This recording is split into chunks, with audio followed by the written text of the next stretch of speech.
It's related, but rather on the budget. But because many of the issues that have been raised are fairly important and they have repercussions in the sense of information that is in the minds of the honorable MPs, which can of course later be communicated to the society at large, I would, even if they refer to the budget rather than the Finance Bill, I will certainly try to give the explanations. But the bill per se, I'd like to highlight a few points, although many of the members have actually gone through the details and spoken very elaborately, and I'm very grateful that they spoke so elaborately on it. But one or two features of this finance bill I'd like to highlight.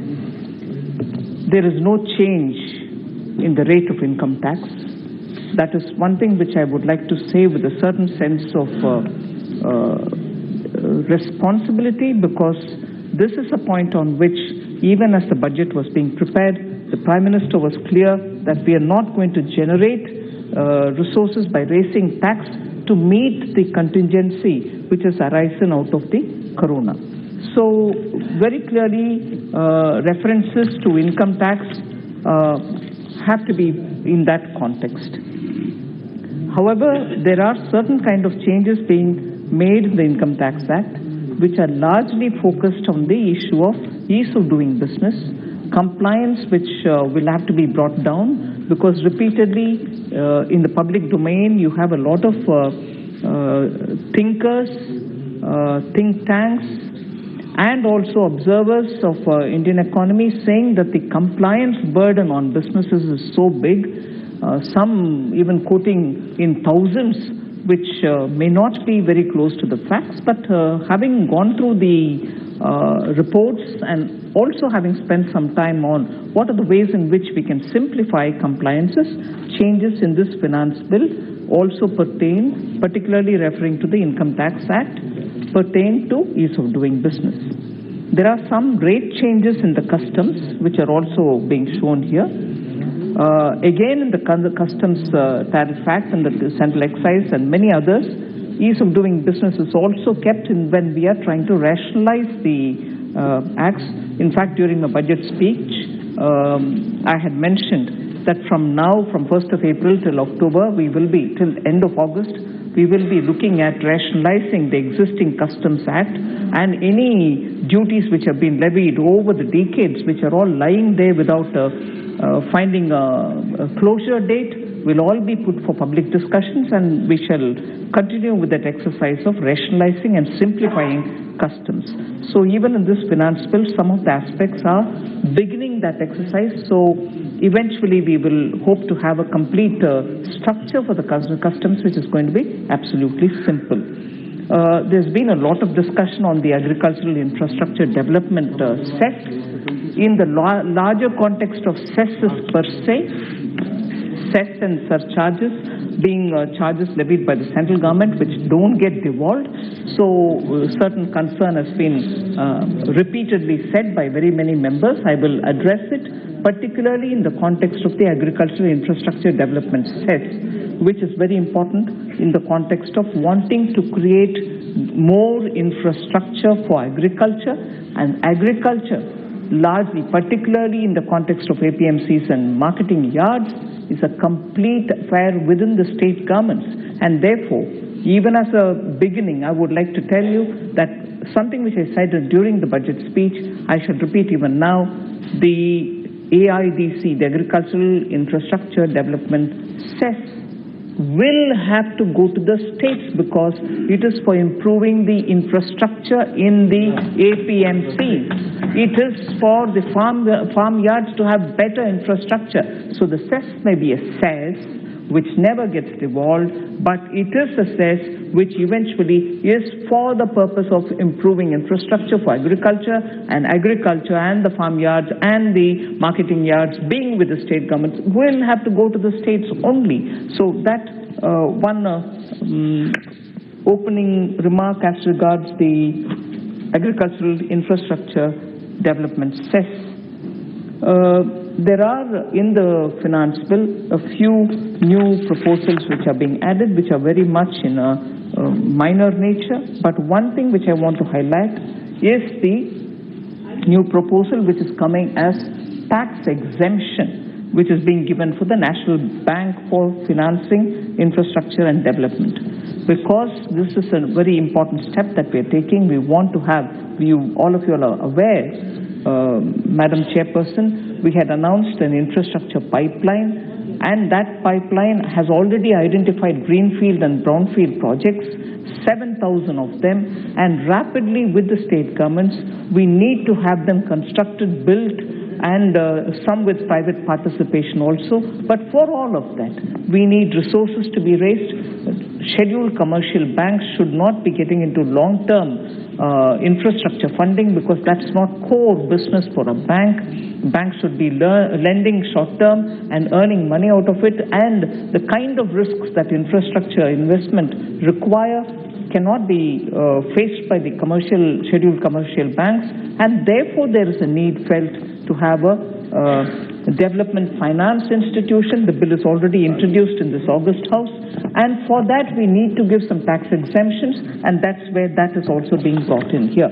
But instead of me elaborating on very many points, I thought it was important for me, because members have actually covered extensive areas about which they have asked questions. So in the form of answering members who have raised the questions, I think I will be able to cover majority of the issues which have been raised about the finance bill. I'll start with the Honorable Member Shri Amar Singh Ji, who spoke on very many things. I'm grateful indeed, unusual, and pardon me, Shri Bittu Ji is seated in front, taking care of the opposition. I'd like to make a statement.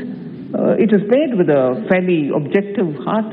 It was very much a pleasing experience to have a member from the opposition benches recognizing some of the good work done by this government. I honestly do want to praise and put that on record, that there is a member in the opposition, particularly in the Congress benches, who went into the details of the finance bill, who picked out points on which he thought appropriate action was taken, timely action was taken, although he did have points, and I grant him that space, although he did have points where he wanted the government to do better or could have done differently. I'm quite happy to hear the criticism, but I was also pleasantly surprised, and for a change, coming from the Congress benches, a recognition that the government is getting its act together.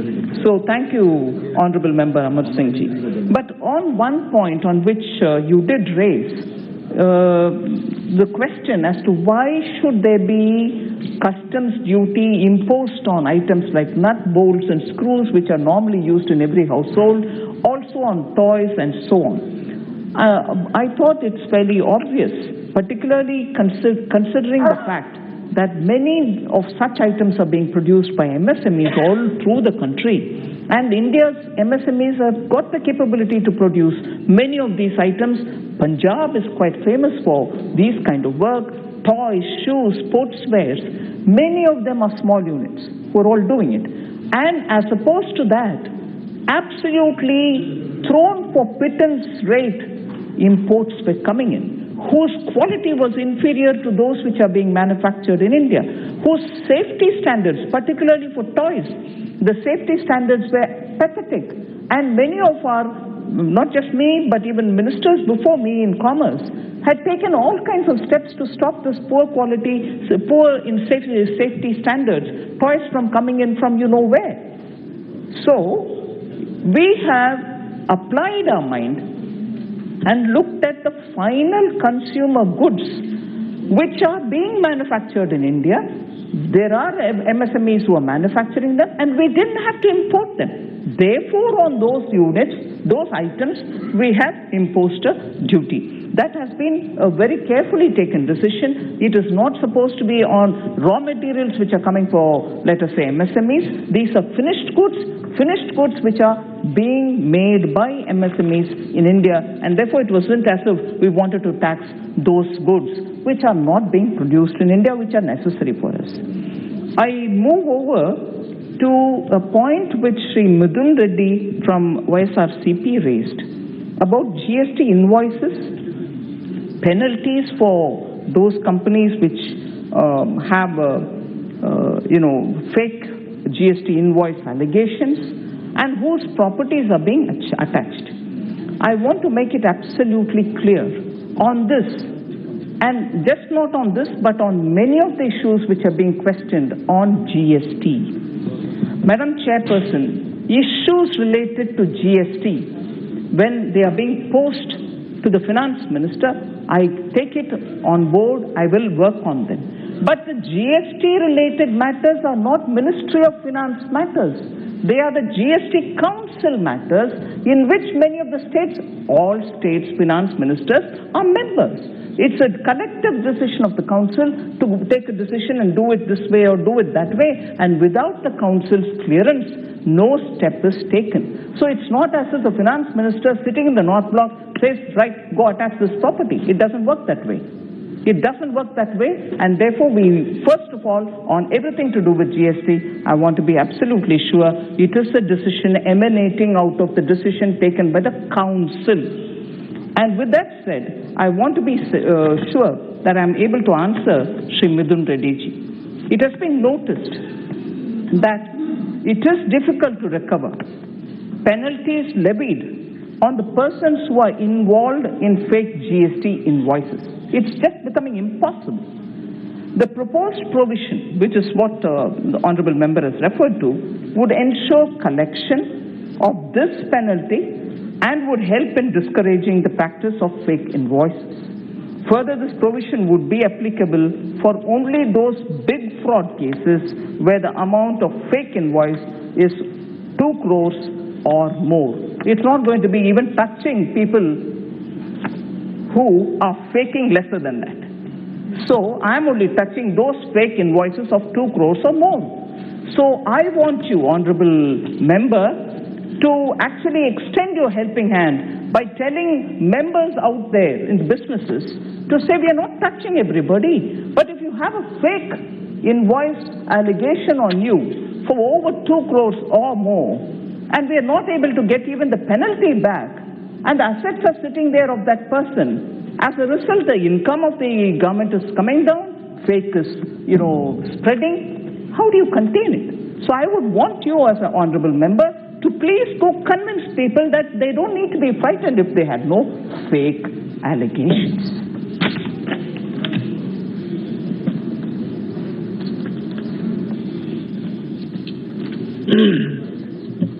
Ma'am, I absolutely don't have any issue with action being taken on fraudsters, but I was only referring to the issue of harassment on people related to the transaction, like chartered accountants or managers in the company.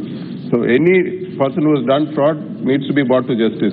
But what I was talking about is, like, there should not be any harassment on the other people.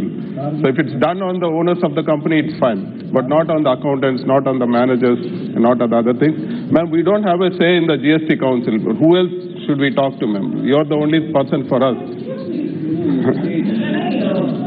We have. My mic is not on. Where you don't have an access to the GST Council? Chairman, sir, I would like to tell the Honourable Member, the Finance Minister of Andhra Pradesh is an Honourable Member of the GST Council. You have every access to it. It's not that, ma'am. Where, as a Parliament member, which other discussion can I raise this, ma'am? Okay. And you being where I think you should influence the other people also to take a favorable decision. Andhra is just one state in 25, 26 states. So we have nobody else other than you to represent us there. Thank you. You're welcome to raise, but I'll also give my reply, which includes that your finance minister is also equally accessible, and you should really. The other issue you raised was that on the issues of the Finance Commission probably not incentivizing states which have performed well, particularly on criteria of population. I would like to submit through you, Chairperson, sir, that states, particularly on this fact, that the last time the Finance Commission prepared its report, the 2011 census was used, and as a result now because of the performance-related index on population, particularly southern states, in your case you refer to AP, have suffered. I want to put it on record here to incentivize states who have enforced population control measures. 15th Finance Commission has provided a weightage of 12.5% for demographic performance. They've given a weightage. As per this criteria, therefore, states with lower fertility, some of the southern states, inclusive of Andhra Pradesh, states with lower fertility rate will get greater interstate share. AP has an interstate share of 6.635% in the demographic performance. Criteria compared to overall interstate share of 4.047%. So yours is much higher than the average. It may be mentioned that in the 14th Finance Commission period, overall share was 4.305%. So the Finance Commission has already provided a weightage of 12.5% of the demographic performance. Under this criteria, states that have lower fertility rate will get higher share. For this component, particularly the subcomponent, AP has 6.635%. So that's been addressed even by the Finance Commission. So, Vinayak Rauji of Shiv Sena had raised quite a few important points. Of course, on the petrol and diesel, the agricultural infrastructure development cess questions have been raised, which I'm broadly covering, which was already explained that this cess was brought in. I'm telling you on a broad note. Customs duty. I sat through this exercise more than 3 times before the budget terms were finalized. The customs duty was brought down. The cess was imposed for agricultural infrastructure development cess. It was imposed far lesser than the quantum of the reduction in the customs duty. So if 10 rupees of customs duty was brought down and a cess was imposed on it on a particular item, it did not touch 10, it was stopped at 6 or 7, or some cases it was just 5. The principle being that eventually that particular importer of that particular product, on whom the basic custom duty of 10 rupees was on, will end up paying that much only or lesser, but never more. So, end incidence of that agricultural infrastructure development cess on that particular item is that much only or lesser, but not more. So I want you to appreciate the principle with which we have gone ahead. Much before I go over to talking about the GST, you also, Honorable Member Vinayak Rauji, had also raised the new TCS provision, which imposes a tax for sale over 50 lakhs as being burdensome. The TCS is only at the rate of 0.1%. It's not even 1%, it's not even 0.5%. It is 0.1%. It applies only to those big taxpayers whose turnover is more than 10 crores in the year before. It was imposed last year in the Finance Act of 2020. It is not now, it was imposed even then. And it is intended to widen the tax net. Honorable Member Pinaki Mishra was voicing his concern, which is a concern of the entire House, which is a concern I have too. We need to widen the tax base. And TCS is never an additional tax. It is levied, but you can always reconcile with actually what you have to pay. So if you've got something less which has been paid, you can always adjust this. This is not an additional tax. It is a tax collected, but you can always adjust it to the tax due. So credit for tax collected is allowed, and hence it is not an additional tax. So it's not actually a burden. I want to highlight that. Member Vinayak Raoji also raised question about vaccination, the burden on people who have to take it. You, honorable member, may be aware, vaccination even today in government hospitals is for free. Yeah. Anybody who goes through the COVID and goes to the government hospital gets it for free. So there is no burden on the poor who have to go get vaccinated. It's not being charged. And the last of the points which Member Vinayak Raut raised, which many other members also raised, bring petrol and diesel into GST. As I said, and one other member, honorable member, also said the highest tax today on petrol and diesel, honorable chairperson, is in Maharashtra. Namne Tranaji mentioned it probably. So I'm not pointing out whether one state is more or less or whatever. The point is, states also tax fuel, not just the center.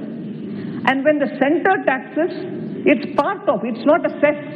So it's part of a devolvable amount. So if I collect 100 rupees out of taxing petrol or diesel, of the 100 rupees, 41% goes to the states. So everything that I tax will have to be also given, so long as, of course, it's not a cess or a surcharge.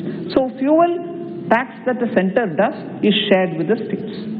But the long and short of it, center also taxes, state also tax. And if there is this concern, and rightly members have a concern about fuel tax, and why not come into DGST, I would honestly think, based on today's discussion, many of the states would be watching this, and in the next GST Council, if that discussion comes up, I'll be glad to have it on the agenda and discuss it. I have no issues. Let the states come and discuss it. It has to be taken as a call there. I move to the next issue, where many members probably refer to it, but some members did say about the reduction in the reopening of cases, income tax cases. What was 6 years was brought down to 3. So, there was also this confusion about, whereas what was 6-year limit has now gone up to 10-year limit. Members are conceding that where it was 6 years, you brought it down to 3, which is good, but where it was 6 years, you took it up to 10. No. We have not increased the number of years for which the scrutiny or assessment survey can be done. What was 6 years was brought down to 3. Already for 10 years, when it can be opened up, we actually brought in a condition by saying only where up to 50 lakh of undisclosed income is in question, and only in such cases will it be opened, and it can be opened for up to 10 years. For that, even then, the opening can happen only with the approval of the principal commissioner. Otherwise, they cannot go open it. 2 conditions, right? One is 50 lakh or more undisclosed income, and if you have some proof in your hand, then you may open it. But even then, you will open it only after taking the approval of the principal commissioner, otherwise you can't touch it. So that is what has been done. So not take it to 10 years, but actually give relief for less than 50 lakhs, even if it's undisclosed. There is a great relief in that only for 50 lakhs and above, questionable, undisclosed income, we are saying you could open it. So there's no confusion there. Then again, for foreign assets reopening, there was time limit of 16 years, which has been reduced to 3 years. This must be restored to 16 years, was honorable member's comment. So my reply on that point is, for foreign undisclosed assets, the Black Money Act would be applicable, and for action under that act, there is no time limit.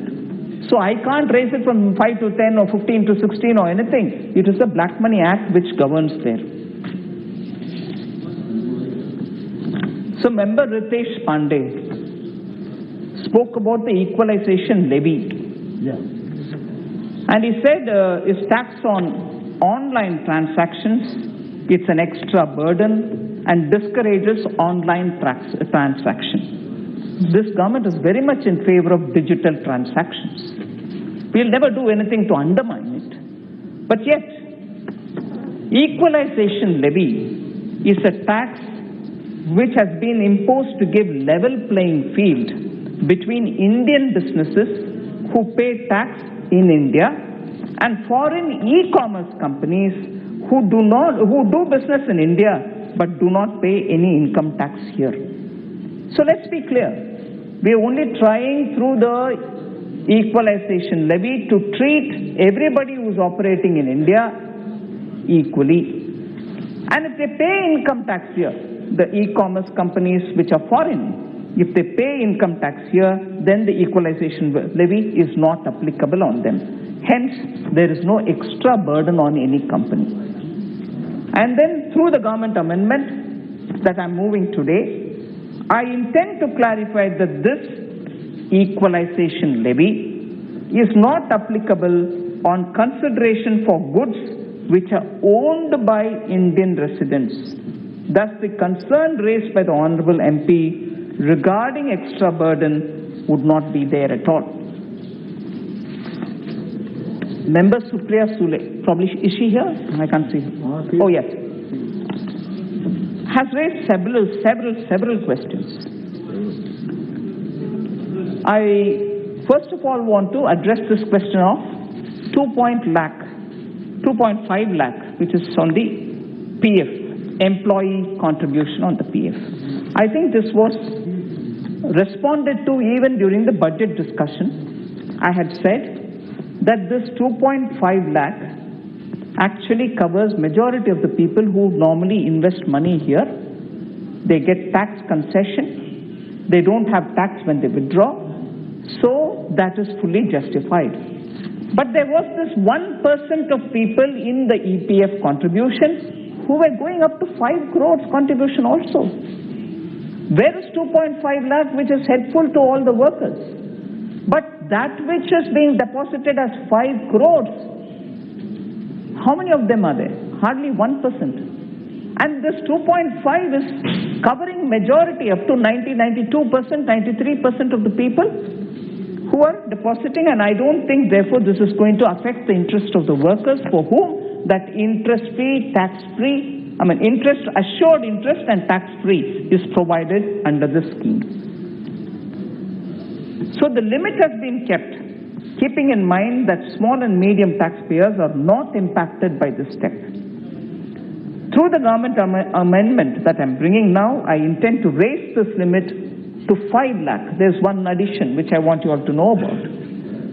This amount is now being raised to 5 lakhs in those cases, and only in those cases where there is no contribution by the employer in that fund.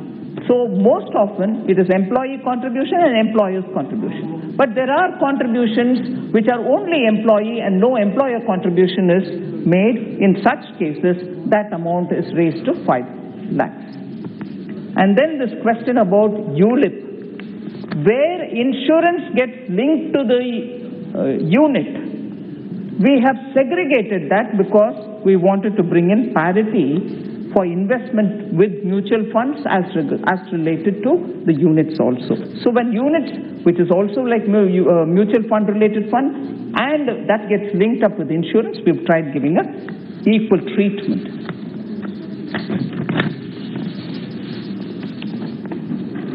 Honorable Member Supriya Sule also spoke about the long staple cotton. The delegation also has met me, but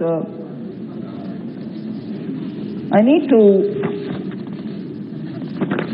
state some facts about cotton here, ma'am.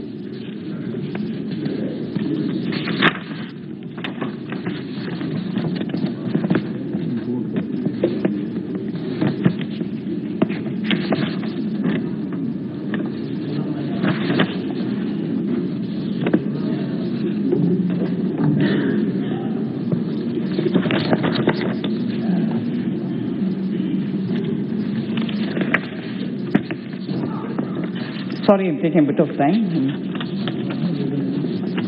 Actually, cotton imports in this country, the duty was raised from nil to 10% some time ago. And there is some growing of even long staple cotton happening in India. So it's not as if it's completely without, we don't have long staple cotton and therefore taxing us will become disruptive of the industry. No, it's not. And also the fact that long staple cotton is used for very few items of export. The delegation has met me. I'll try to see what I can do about it, but it is not as if we brought this without much of a thought or mind application. I just wanted to explain that to you, ma'am. You have also, Honorable Madam Supriya Sule has also raised this question about Defence Modernization Fund. The answer that I had given earlier is the answer I give you now. We had in principle agreed to it, but no particular details have been worked on it. If the Finance Commission has not recommended a certain formula, the fear that it might be imposed on the states is not well founded at all. We have not taken a call as yet in any case.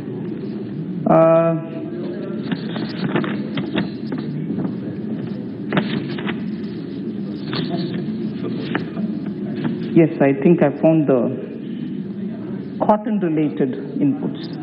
The import data which we have reveals that all kind of cotton is getting imported in India from large number of countries outside, and it is not true that only one particular kind of cotton, which is the extra long staple cotton, which is being imported. That's not true at all. You can't distinguish long staple from short staple cotton because they don't have two adjacent different coats.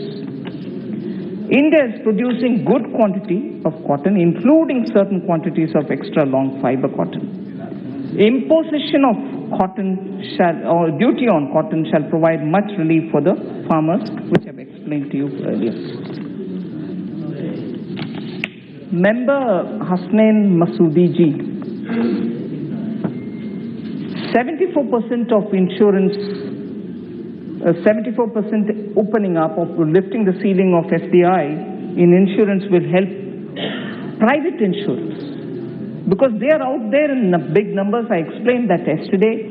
They are running short of resources. They don't have enough money in the market to be raised for meeting their developmental expenditure. So that is more towards those private insurers who have come into this country post 2015. The other information is LIC. I got the impression, correct me if I'm wrong, that you tried bringing in LIC into that debate. LIC's IPO is for retail investors in India to buy it. In India, retail Indian citizens having a share in LIC is what the IPO is for. That and the FDI are totally different subjects. In fact, yesterday I kept saying, yesterday's FDI related response and the bill had nothing to do with LIC at all. So I want to highlight the fact that they are two different issues.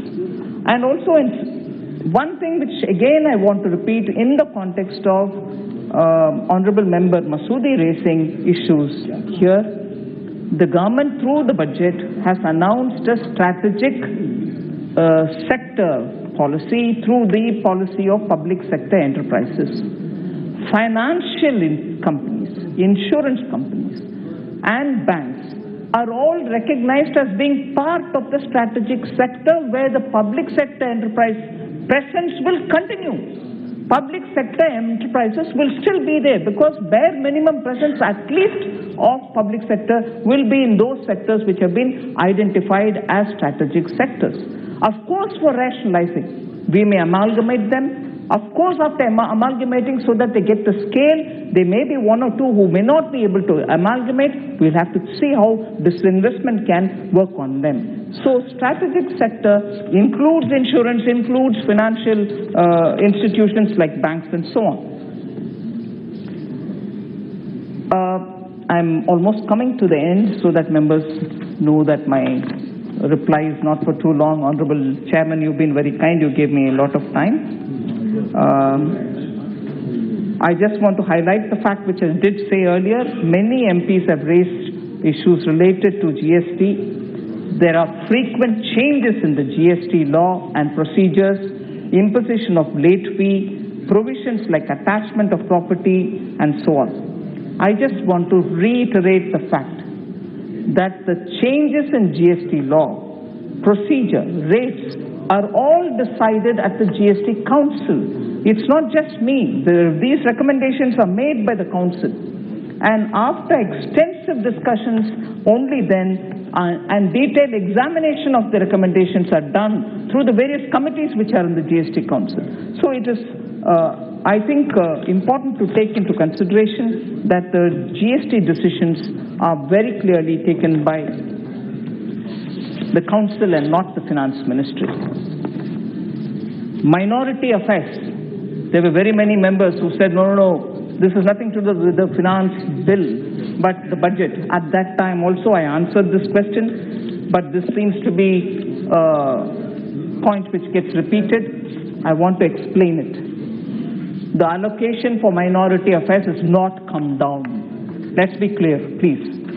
1920, the actuals for minority affairs was 4,431.65 crores. And what is it in the BE now? 4,810.77 crores. So it's not come down. The BE in 2021 may have been 5,029, but based on the utilization, the RE is only 4,005 rupees only, 5 crores only, just 4,000 crores. And even over that, I've given 4,810. So let's have this comparison with a bit more details looked into. I'm not getting to the detail of which state has dues from the GST Council. Every state, Honorable Chairperson, sir, if you just allow me 3 datas which I can read out, so that honorable members who come from the various different states are informed.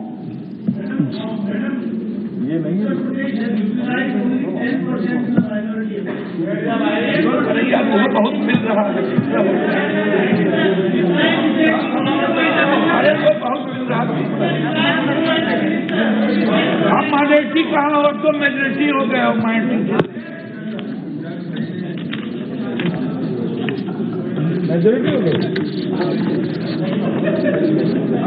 Sir, Honorable Chairperson, sir, GST compensation, because it interests all members, I would like to just say this as my concluding. GST compensation due from April 20 to January 21. April 20 to January 21, 2,17,844 crores. Back-to-back loan released to states to meet compensation shortfall, 1,10,208 crores. Compensation to be released from compensation fund in March 2021, which is this month, before the end of this month, is 30,000 crores. So compensation likely due to states and union territories in the financial year 2020-2021 is 77,636. So let this be in the back of our minds. The breakdown by states is with me. There were particularly loud calls for Maharashtra. I would like to say the GST compensation pending to be released to the states list, which I've read out for the total. Now I'm just telling for Maharashtra, I'm not saying for the other states. Maharashtra, 32,295, that's the compensation due from April 20 to January 21. 11,977 crores have been released to the state of Maharashtra through special borrowing to meet the short release of GST compensation. So that also to be taken on board. Sir, last was Shri Pinaki Mishra, who spoke about disinvestment. You don't have a record. earlier what you claimed you didn't achieve. I fully concede that. In a year where your disinvestment was to be achieved, but when the markets were tepid, we couldn't move because in the year 1920, there were also all kinds of stress in the market, so I couldn't see a prospect of being able to successfully engage in disinvestment, so that the figures were not achieved. I am hopeful now, because post-Corona and even during Corona, we saw the way in which the market has been buoyant. So I'm hopeful that I'll be able to achieve. On the tax base, you are right.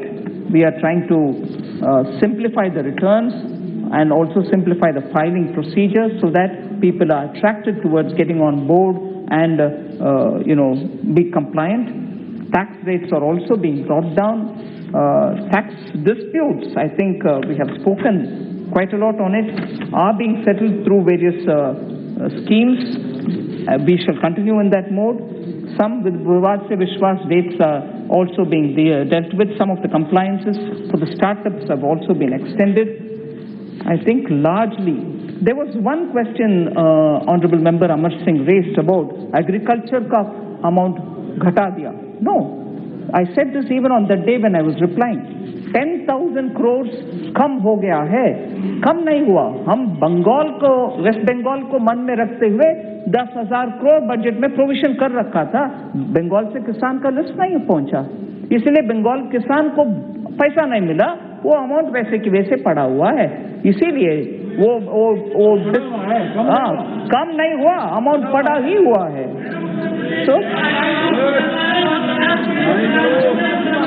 So I want you to be clear.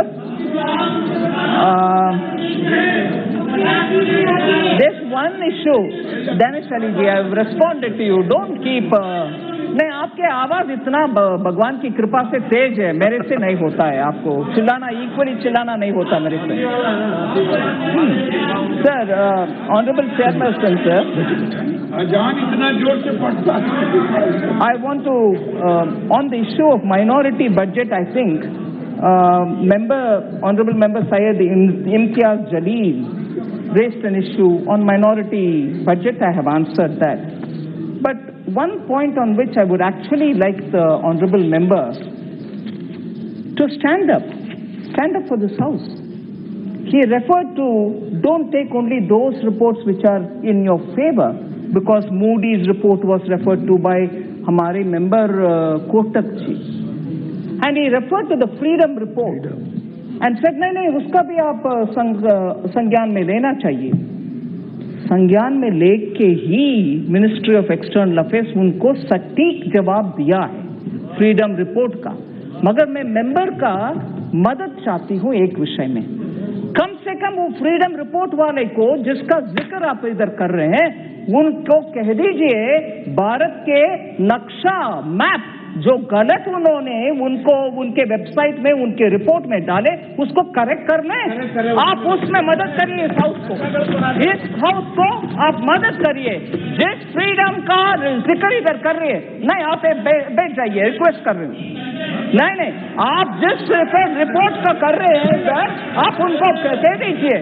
आप ऐसे क्यों मकसद बना रहे हैं? और जिस think tank ने हमारे नक्शा तक सही नहीं बनाते हैं, उनको जिक्र आप इधर क्यों कर रहे हैं?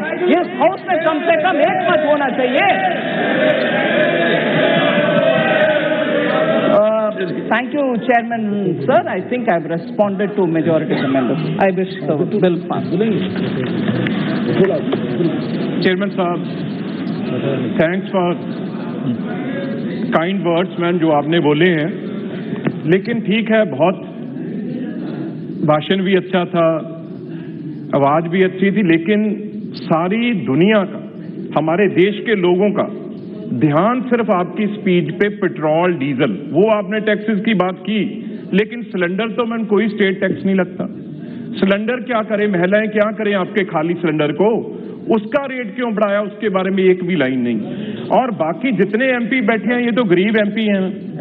एमपी लैंड की बात दोनों चीजें, सिलेंडर खाली पड़ा है सबके घर में, गाड़ियां सब आम आदमी की गाड़ियां गैराज में लगी हैं, स्कूटर, 3 व्हीलर, लूना सब खड़े कर दिया आपने। कहां से बड़ी बड़ी बातें तो हम तब करेंगे जब